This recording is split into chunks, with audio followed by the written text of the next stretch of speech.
You are watching the Neuro-Affirming Conversation Hour for outreach and support. The Humanities 101 Foundation welcomes you. Welcome back, Nacho Knots. Let's take a second to settle in before we get going, okay?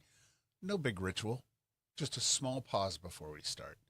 So if you can, unclench your jaw, drop your shoulders a notch, and give yourself permission to be here as you are. I want to open with a line that's been on my mind lately because it cuts through so much of the comparison noise that we swim in daily. Here's the quote. "There's nothing noble in being superior to your fellow man. True nobility is in being superior to your former self." Ernest Hemingway said this, and I love how this reframes the whole idea of progress. It doesn't ask us to compare. It doesn't ask us to outrun anyone. It simply asks us to look back at who we were and consider what it would mean to grow from there with honesty, with steadiness, and with care. Because being nobler than your former self is not about becoming flawless. It's about becoming more aware. It's about noticing the patterns you used to run on autopilot and choosing, even in small ways, a different step. Not because you're trying to win, but because you're trying to become. You're trying to build a life that fits you better, a life with less self-betrayal, a life where you can breathe more freely inside of your own skin. And sometimes that kind of nobility looks very, very unglamorous. It looks like pausing before you snap and finding one calmer, quieter sentence. It looks like recognizing that you're spiraling and choosing regulation over rumination. It looks like apologizing without collapsing into shame. It looks like setting a boundary not with anger, but with clarity. It looks like doing the brave work of asking for help earlier than you used to. And these are not public victories, but they are real victories. These are the moments where your future self starts getting built. And this is also why I think Hemingway's line connects to the larger work of becoming. Because becoming is not one big transformation. It is accumulation. It's the slow stacking of those small choices that align with your life and your values. And it's the practice of returning to yourself when you drift. It's learning to tell the difference between who you are and what you have been carrying. It's building integrity with your own needs. It's choosing the next right thing, even when the next thing is simply rest. And for neurodivergent minds, this matters in a very particular way. Because so many of us grew up being measured against norms that were never designed with our nervous system in mind. We were taught to interpret struggle as failure and difference as deficiency. But nobility in this sense is refusing that story. It's deciding that growth does not have to mean masking harder. It can mean unmasking safely. It can mean building systems that support you. It can mean learning your cues, honoring your limits, and making room for your real strengths. It can mean becoming more of you, not less. So today, we are not chasing superiority. We are practicing the kind of nobility Ernest Hemingway is pointing towards. The kind that is private, real, and sustainable.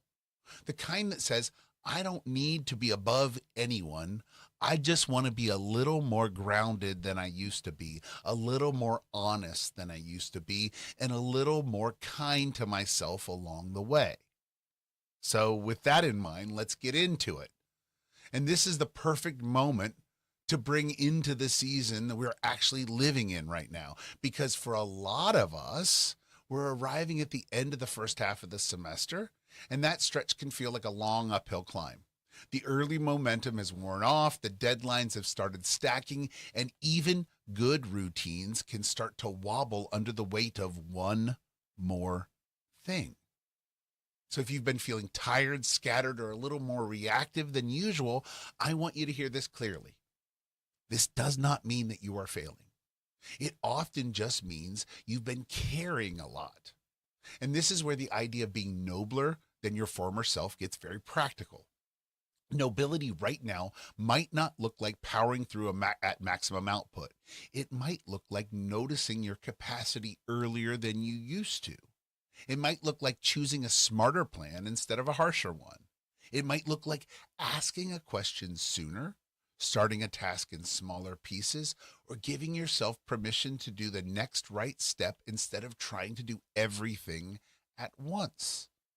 And the good news is that spring break is on the horizon, not as an escape or as a finish line, but as a built-in pause, a chance to reset your nervous system and rebalance your rhythm.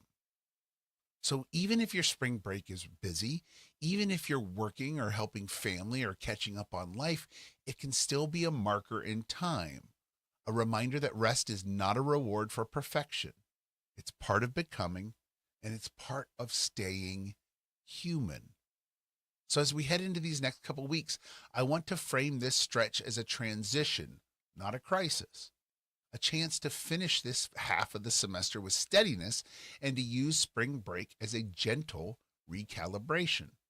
Not to become someone else, but to come back to yourself. And if we zoom out just a little bit, the calendar is telling the same story your body is probably already living. March is that in-between season. In Michigan, it's thaw and freeze, thaw and freeze. One day the sun hits your face and you think, okay, we are turning a corner, and the next day the wind reminds you not so fast. It can feel confusing, even emotionally, like you want to move forward, but part of you is still bracing. But that back and forth is not failure. It's transition. It's what change looks like when it is real. The ground softens and then hardens. The ice retreats and then returns. And in the middle of that, something is still happening underneath the surface. The world is reorganizing itself for spring, and so are we. Even when it is still cold, our bodies start to shift. Our minds start to waken up in little flashes. Our souls start to crave light and movement and fresh air and new beginnings. You might notice it as restlessness. You might notice it as a longing to clean, to simplify, to get outside, to start over, to work out. You might notice it as hope showing up quietly, not as a grand feeling, but as a small urge towards change.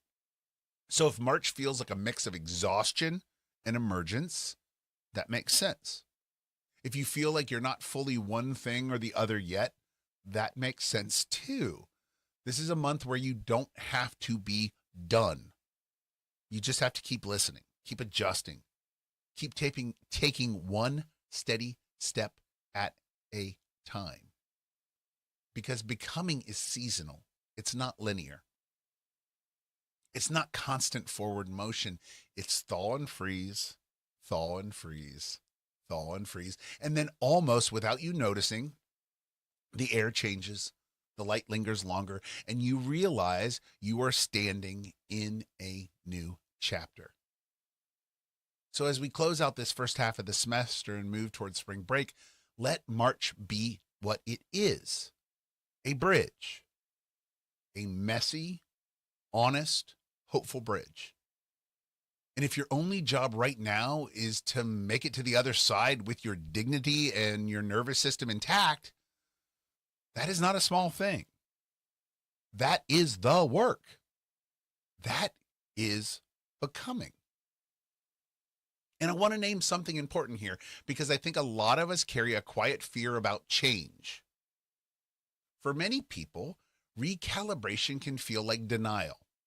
Like if you slow down, you're avoiding. If you rest, you're giving up. If you shift your plan, you're admitting defeat. And if you choose a new approach, some part of you wonders if you're trying to erase the past or pretend it didn't happen. But this is not what recalibration is. Recalibration is not hiding from your story. It's honoring your story. It's looking honestly at what you've been carrying and saying, I'm not going to keep paying for this in the same way. It's not pretending the hard part didn't happen. It's deciding they will not get to write the ending alone. Change, at its best, is a form of truth-telling. It's a conscious choice to respond differently now that you know more, now that you've lived more, now that you can see what drains you, what helps you regulate, what patterns you keep repeating, and what you're ready to loosen your grip on. And that's not denial. It's growth. That's a person learning how to live their life with greater wisdom and tenderness and care. And spring, symbolically, gives us permission to do this without shame, because spring does not arrive by erasing winter. Spring arrives because winter happened, and the world kept turning, and the soil did its work, and the roots held on. Spring does not deny the freeze. It simply insists that the freeze is not the final word. So when you make a spring choice, you're not betraying your past self. You are caring for them. You are taking what they survived and building something steadier from it. You're saying, thank you for getting me here. I got it from here. And that's the act of profound respect. And yes, spring can bring hope, but not always as fireworks. Sometimes hope is just the willingness to try again. Sometimes hope is the slightly softer inner voice. Sometimes hope is choosing one small habit that makes tomorrow easier. Sometimes hope is realizing you do not have to become a different person altogether. You just have to become a more supported person. So if you are in a season of thaw and freeze, and you're feeling the tug towards change, let it be a conscious choice, not a panic move, not a disappearance or an escape, not a performance, but a choice, a spring choice. The kind that says, I'm allowed to grow, I'm allowed to adjust, and I'm allowed to start again without apologizing for needing a new way forward. So let's bring this home with a weekly discussion question, one that connects the Hemingway quote, the end of the semester stretch, and this March season of thaw and freeze, thaw and freeze. So here it is. What is one small way you could be nobler than your former self this week? Not by pushing harder, but by recalibrating with intention. And to help you answer, you might sit with one of these prompts. Where have I been measuring myself against someone else when I really need to measure myself against my own growth? What is one pattern I want to loosen this week, even if only slightly? What is one boundary, support, or small adjustment that would make this week more sustainable? If spring is a season of hope, what would hope in action look like for me in the next 7 days? What would it look like to honor my past without letting it steer the whole car? If you want, share your answer with us in the comments or in the community space, even if just one sentence. One small, honest sentence is enough. Because this is how becoming happens. Not in grand declarations, but in real choices, repeated gently. And I want to slow down with that question for a moment because it's easy to hear it and immediately turn it into a performance. It's easy to think, okay, I need a big goal, a big breakthrough, a dramatic reinvention. But this is not what we're doing here. We're not asking for a highlight reel. We're asking for the truer next step. Being nobler than your former self is often less about adding something and more about subtracting what is no longer serving you. It might be choosing not to spiral for the 3rd hour in a row. It might be choosing not to send the text while you're flooded. It might be choosing not to punish yourself with the all or nothing thinking. Sometimes the noblest thing you can do is interrupt a familiar pattern gently and say, not today. I'm going to do this differently now. And notice the way the question is framed. Not by pushing harder, but by recalibrating with intention. And that matters because pushing harder is what we do when we are scared, when we are behind, when we feel judged, when we think our value is on the line. Recalibrating is what we do when we are awake. It's what we do when we're learning. It's what we do when we finally accept that our nervous system is part of the equation, not an inconvenience we're supposed to override. So if you're listening right now and you're tired, the answer does not have to be do more.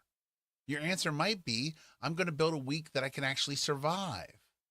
That's nobility. That's maturity. That's becoming. A plan that respects your capacity is not laziness, it's wisdom.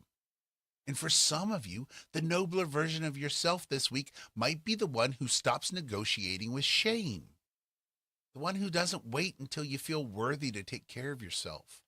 The one that doesn't require perfection before you allow rest or food or support or kindness. You don't have to earn your humanity. You are already human. The question is simply, what would it look like to treat yourself like that is true? And if March is thaw and freeze, your answer might be a thaw choice, a softening choice, a choice that lets a little more light in. Maybe it's cleaning one small corner of your space, not as self-punishment, but as self-respect. Maybe it's opening a window for 5 minutes. Maybe it's stepping outside between classes and letting the sun hit your face. Maybe it's making the next assignment smaller and more doable. Maybe it's emailing for clarification instead of disappearing, or choosing the next right step, not the whole staircase. Because hope is not just a feeling, it's a practice. It's a decision to act as if change is possible, even if you cannot feel it yet. And every time you choose a kinder path, a clearer boundary, a more sustainable plan, you are voting for your future self. You are becoming someone who does not have to be rescued from your own life. You are becoming someone who knows how to come back to center. So take a moment after this episode, even if 2 minutes, and answer honestly. Not what sounds impressive, but what is real. What is one small way you could be nobler than your former self this week? Not by pushing harder, but by recalibrating with intention. And once you start thinking that way, you can feel how naturally it opens into something bigger. Because recalibration is not just a strategy, it's a form of hope. And hope is often misunderstood. We treat it like a mood or a vibe, like a warm feeling that either shows up or doesn't. But the kind of hope that actually carries people through hard seasons is not primarily a feeling. It's a posture. It's a way of facing your life that says, this is not the end of the story. Even when you're tired, even when the weather is still doing what March weather does. Even when you're staring down deadlines and responsibilities, and the parts of yourself you are still learning how to live with. Hope is the quiet decision to keep building. And I want to be honest about this too. Hope is not denial. Hope does not pretend everything is fine. It doesn't ignore grief or burnout or trauma or the real constraints of your life. Hope looks directly at what is true and still says, I can take one more step. It says I can try again in a small way. I can ask for help. I can choose something different than what I chose last time. And that's hope with a spine, which means hope can be very ordinary. It can look every day. It can look like making a plan for the week that includes rest on purpose. Hope can look like turning into something that is good enough, turning it in, like a midterm maybe, instead of waiting for perfection. Hope can look like returning to a routine after you've fallen off without making it a moral crisis or a value judgment. Hope can look like sending the email, scheduling the appointment, taking the walk, drinking the water, eating something that grounds you, or letting yourself go to bed without bargaining for one more hour of scrolling. Hope is not always loud, and it's not always immediate.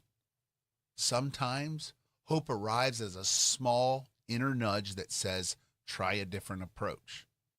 Sometimes it arrives as a relief when you finally admit this is not working and you choose to change it.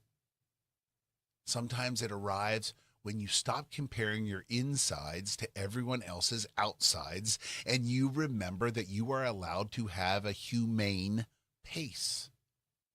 And in this March season, hope also has a rhythm. It matches the thaw and freeze. It comes in flashes. It warms you and then it disappears. Then it comes back again. And that's normal.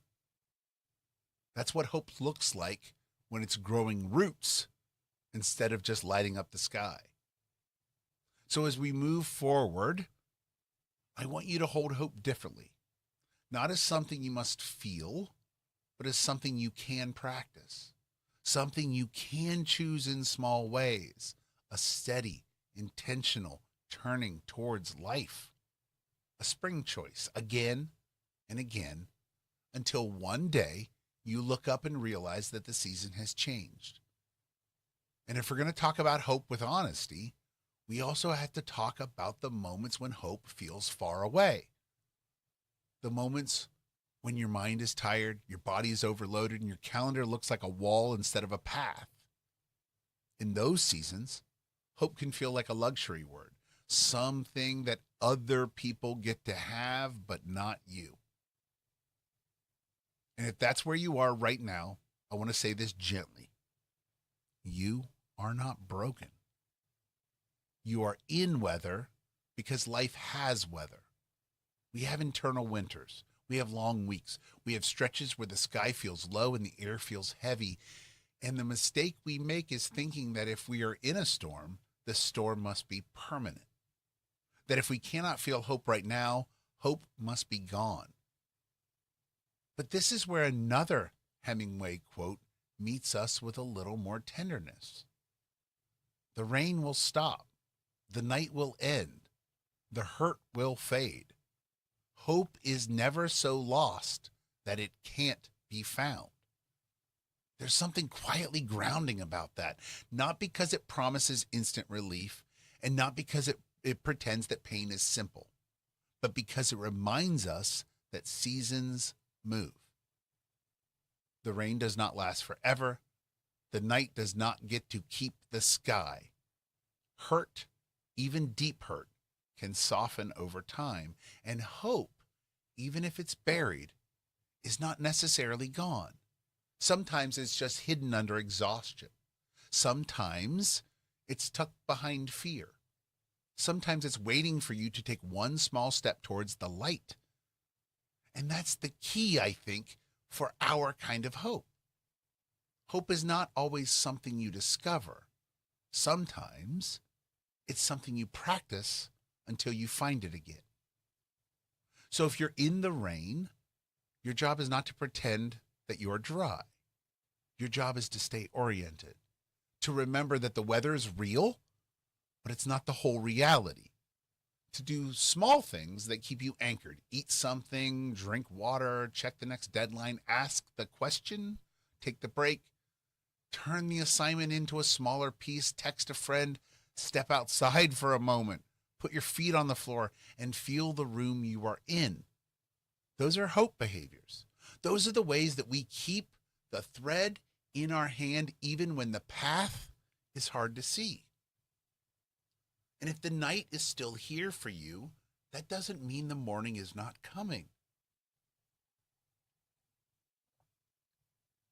It means you're in the part of the story where you conserve your energy, where you stop demanding constant brightness from yourself, and where you choose the most human version of progress. The version where you keep going without abandoning yourself. Because hope is not the absence of hurt. Hope is the belief that hurt is not the final chapter. Hope is the refusal to make permanent conclusions from temporary darkness. Hope is the courage to say, I do not know exactly where this resolves yet or how it resolves, but I'm still here. I'm still becoming.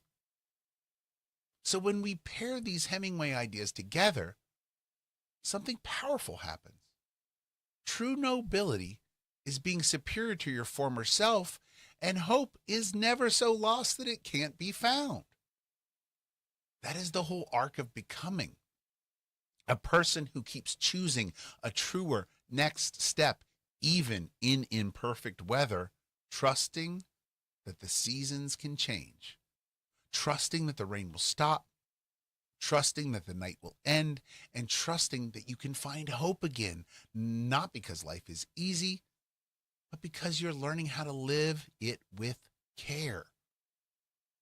And maybe the gentle way to ease out of this is to remember that you don't have to carry hope at full volume all the time. You're allowed to carry it like a small candle instead of a spotlight. A small flame is still light. It still counts. If you cannot feel hopeful today, you can still practice hopeful actions. You can still make the choice that protects tomorrow. You can still take one small step that your future self will thank you for. And that's not pretending, it's planting. And if you're in that March rhythm of thaw and freeze, let your expectations match the season. Some days you will feel energy and clarity. Some days you will feel fog.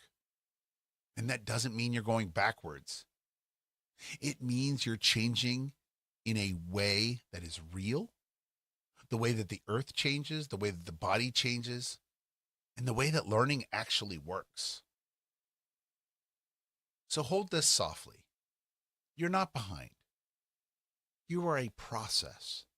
The rain will stop. The night will end. The hurt will fade.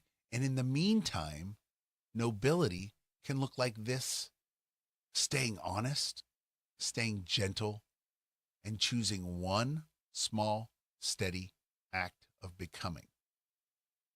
So as we come in for a landing today, I just want to thank you for spending this time with me. And if your week feels like that thaw and freeze, if you've been carrying a lot, or if you've felt a little quiet lately, I hope you leave this episode with one steady reminder. You are in process. The rain won't last forever, and you don't have to become all at once. One small intentional step is enough. So remember, if this episode helped you, here are a few simple ways to support the show and help this work reach the people who need it most. Follow the show so you don't miss next week's episode. And if you're listening on Spotify or Apple Podcasts, a rating or a quick review helps more than you might think. If someone came to mind while you're listening, share this episode with them. Send it to them. Send them a clip. That's how we keep building community, one person at a time. If you're in a position to support the work, even a small donation helps keep Nachos growing and helps fund the broader Humanities 101 Foundation work. No pressure, just gratitude. The fact that you are here already matters. One more note, though, before we wrap up. April is Autism Awareness Month, and I have several training sessions and lunch and learns already booked for the calendar. So if your workplace, school, library, nonprofit, or community organization wants to bring in a practical, human, neuro-affirming session, I would love to work with you. You can reach out through humanities101.org, and we'll find a format that fits for you, either virtual or in person. And we can build a more neuro-affirming future together. So as we come in for a landing, let's gather what we've learned, and let's tie it back to a reminder and understanding that changes everything. We started with Hemingway's simple reframe that true nobility is not being above anyone else. It's being a little more grounded, a little more honest, and a little more whole than the version of you yesterday. And that's a core Nachos theme right there. We don't have to measure human value by comparison. We measure growth by care, clarity, and the small choices that help us live with more dignity and less self betrayal. We talked about the end of the first half of the semester and how this stretch can make your nervous system feel like it's running at capacity. And this is the place where we practice compassion plus strategy. Not push harder, but recalibrate. Not white knuckle it, but build a plan that respects your actual body and actual brain. That's neuroaffirmation in action. That, you're not lazy for needing support. You're human. And you are allowed to design your week like you matter. We also named March for what it is. A season of thaw and freeze, the messy, muddy middle where the world is changing underneath the surface. And that's another Nachos theme. Becoming is seasonal, not linear. Some weeks are brighter, some weeks are heavy. Many are both. And the point is not to force constant forward motion, but to stay oriented to what is true and keep taking the next steady step. And then we widen the lens to hope, not as a mood, but as a practice. The rain will stop, the night will end, the hurt will fade. Hope is never so lost that it cannot be found. In the Nachos world, hope is not denial. Hope is regulation. Hope is the small decision to try again in a humane way. It is choosing one doable action that keeps you connected to your future self. So if you take one thing from this episode, let it be this. You do not have to become all at once. You just have to keep returning to yourself with gentleness, with honesty, and with the belief that the season can change. So here's the line I want you to carry with you as you step back into your life today. Keep it small, keep it honest, and keep becoming. So I want you to hear these affirmations slowly, not as positive thinking, but as truth you can practice. I do not need to be better than anyone else to be worthy. This connects to the heart of Hemingway's reminder. Your value is not a ranking. You are not in competition with the people around you. When you stop measuring yourself against others, you free up energy for the kind of growth that is real and sustainable. I can be nobler than my former self in one small choice today. Nobility is not a dramatic reinvention. It's the moment you pause instead of spiraling, the moment you ask for clarification instead of disappearing, the moment you take the next right step instead of trying to do everything at once. Small choices are how becoming happens. Recalibration is not failure. It is wisdom. As the semester stretches and the pressure rises, it's easy to think that you have to push harder, but you're allowed to adjust. You're allowed to build a plan that fits your nervous system. A kinder strategy is not avoidance, it's maturity. I'm allowed to be in a season of thaw and freeze. March teaches us this. Change is rarely clean. Some days you feel momentum and some days you feel stuck. And that doesn't mean that you're going backward. It means that you're transitioning. Your growth can be uneven and still be real.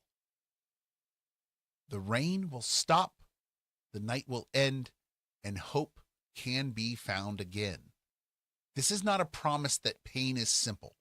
It's a reminder that weather moves. If hope feels far away, you can practice hope through one small action, one email, one break, one glass of water, one boundary, one step outside, one reset. Hope is not always a feeling. Sometimes it's a choice. Take what you need from these affirmations and feel free to leave the rest. If one line felt like it tugged on you a little, hold on to that one this week.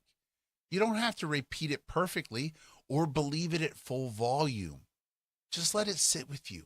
like a small light you can come back to when the day gets heavy. And as you head back into your week now, go gently. Keep it simple. Keep it honest. If all you can do is one small act of becoming, that is enough. So until next week, take care of yourself and each other, and I will see you then, Nacho Nuts. Thank you for joining us. See you next week.